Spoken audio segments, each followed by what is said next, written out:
समयर सबुठारु बड़ खबर आसुछि नवरंगपुर जिल्लारू वन्यजंतु चोरा चालनार एक बड़ राकेट को पर्दाफाश करिछि वन विभाग। दशपुर जंगल निकटरे चलिथिबा एक गुप्त डिल बेले चढ़ाऊ करी एक जीवंत वज्रकाप्तु उद्धार करा जाइछि। एहासह घटनास्थलरू 2 जण आंतः जिल्ला चोरा चालनकारी को गिरफ करिछि वन विभाग। चोरा चालानर चेर केते दूर लंबिछि से नै खोडताल आरंभ होइछि। नवरंगपुर जंगलरू पुणी थरे सामना को आसी वन्यजंतु चोरा चालनार कला कारबार। विश्वस्त सूत्ररू सूचना पाई नवरंगपुर वन विभाग एक स्वतंत्र टीम दशपुर जंगल अंचल में हठात चढ़ाऊ करथिला। सेही समय जंगल भितर एक जीवंत वज्रकाप्त को बिक्री करबा पई चलिथिला बड़ धरणर गुप्त डिल।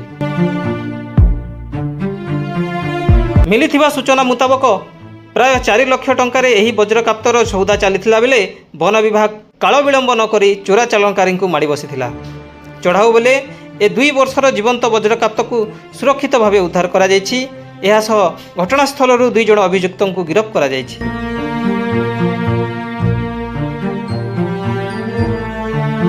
गिरफ अभियुक्त माने हेले कोरापुट जिला मालीगुड़ार विश्वनाथ माली एवं जयपुर थाना अंतर्गत डुमेरगुड़ा ग्रामर गंगाधर गादवा। अभियुक्तों निकटरू 2टी बाइक मध्य जबत करा जाइछि। वर्तमान अभियुक्तों को कोर्ट चालान करा जाइथिबा बेले एही बेआईन कारोबार पछरे आउ काहार हाथ रही सेने अधिक तदंत जारी रखिछि वन विभाग। तेबे जंगली जंतुओं सुरक्षा को नहीं वन विभाग तत्परता देखैथिबा बेले एही चोरा चालान रैकेटर मास्टरमाइंड किए ताहा उपर खूब शीघ्र पर्दा हटिबा बोली आशा करा जाउछि।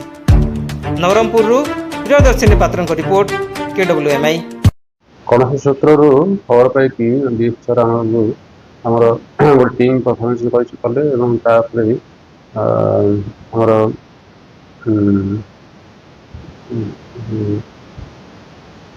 दशपुर निकटस्थ ग्राम जंगल टीम चढ़ाऊ कला चढ़ाऊ कला बेले 2टी बाइक सहित 2 जण आसामी एवं गोटे प्लास्टिक बैग रे वज्रकाप्त थिला ताको जबत कले एवं फर्दर इनक्वारी आनले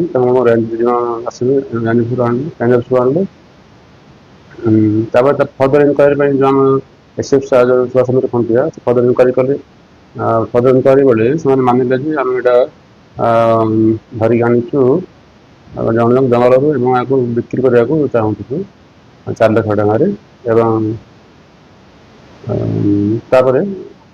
से गिरफ्त कराई अरेस्ट कराला एवं फर्दर ये कोर्ट फरवर्ड कराला। आसामी नाम हूँ कहले आमर गंगाधर गादव एवं विश्वनाथ हेमाड़ी से 2 जण हूँ जयपुर थाना अंतर्गत गोटे जन माड़ीगुड़ा डुमेरगुड़ा कोर्ट फरवर्ड कराला एवं जो आम रहा वज्रकाप्ता ताकू मेडिकल एग्जामिनेशन पर जंगल छड़ा